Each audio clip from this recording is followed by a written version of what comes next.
येणाऱ्या नवीन वर्षामध्ये या राशींना अतिशय जपून राहावं लागणार आहे बरं का. कोणत्या आहेत बरं त्या राशी?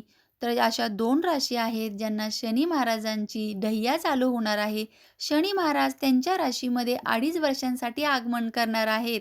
तर त्यांनी शनी महाराजांची जी आहे चाल, जी ढैया तिला 2.5 वर्षांसाठी आपण पदार्पण करणार आहोत आपल्या राशीमध्ये.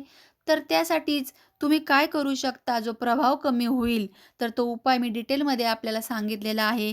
यासोबत कुंभ, मीन आणि मेष या राशींना 7.5 सुरू होत आहे 7.5 वर्षांकरिता. असे काय उपाय आहे ज्यामुळे प्रभाव कमी होऊ शकतात? अशुभ प्रभाव असतील तर त्यांची तीव्रता कमी होऊ शकते आणि शनिदेवांना प्रसन्न करण्यासाठी कशाप्रकारे छायादान करायचं आहे? सफाई कामगार जे आहेत त्यांना कशाप्रकारे तुम्ही कॉइन्स वगैरे दान द्यायचे आहेत ते सांगितलेले आहे. तर जरूर आपल्या चॅनलला भेट द्या.